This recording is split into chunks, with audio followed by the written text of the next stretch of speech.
स्वागत है चंद्रा इंस्टीट्यूट मुल्लाओं में। हमने इसके पहले वाले वीडियो में अलंकार की कुछ भूमिका के बारे में चर्चा किया था और कुछ भूमिका बच गई थी, कुछ मुख्य बिंदु रह गए थे, तो उनको अब मैं आपको बताने जा रहा हूँ। तो ये जो मुख्य बिंदु हैं ये एग्ज़ाम में भी आते हैं, जो इसके पहले बता चुके थे वो भी आते हैं। मतलब अलंकार की जो जो चीज़ें बताऊँगा सब परीक्षाओं में आएंगे। तो देखते हैं अलंकारों के बारे में कुछ भूमिका थी। तो हमने लिखा है अलंकार के मुख्य बिंदु। तो अलंकार के मुख्य बिंदु जो हैं ये बहुत इंपॉर्टेंट है। 100% पेपर में ये क्वेश्चन इससे फंस जाएगा। ये आपको ऐसी कोई किताब होगा जिसमें से मिल जाएंगे, नहीं तो बहुत कम किसी किताबों में मिलेंगे ये पॉइंट। लिखा है काव्य शोभाकारान धर्मान अलंकारन प्रच्छेद।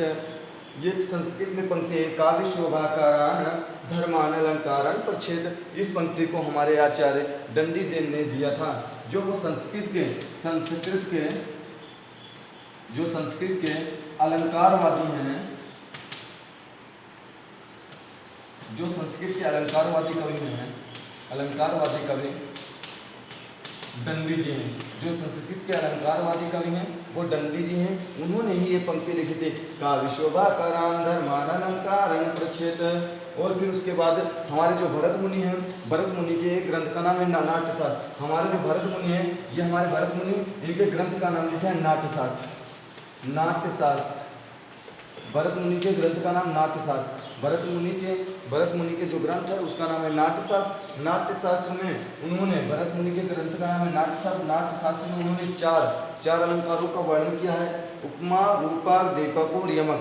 और इनका जो वर्णन किया है भरत मुनि ने अपने नाट्यशास्त्र के जो 36 अध्याय थे, 36 अध्याय में से 10वें अध्याय में, जो 36 अध्याय में 10वें अध्याय जो है उसमें उन्होंने 4 अलंकारों को माना है तथा श्लेष अलंकार को नहीं माना है।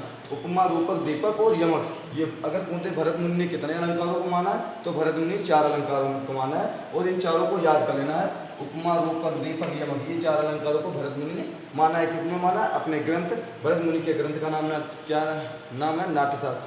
पूछ देता नाट्यशास्त्र के लेखक कौन है? भरत मुनि। भरत मुनि ने अपने नाट्यशास्त्र में कितने अलंकारों को माना? तो 4 अलंकारों को माना है।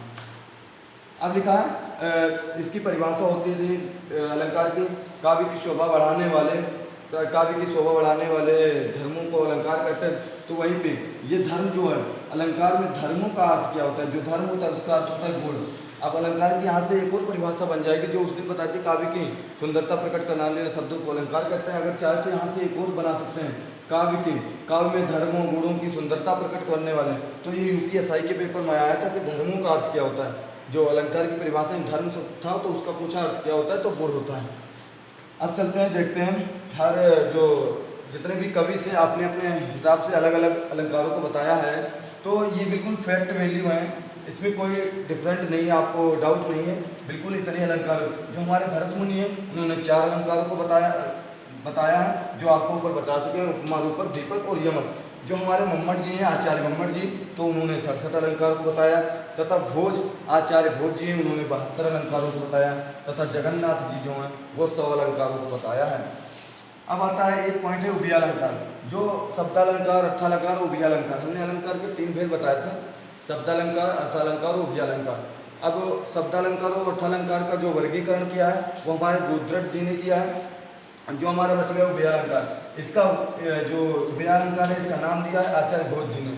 हर अलंकार के 3 अलंकार है, 3 अलंकार के उदाहरण बता दूंगा। शब्दालंकार, जैसे शब्दालंकार को उदाहरण है तरण, तनुजा, तट्टमान।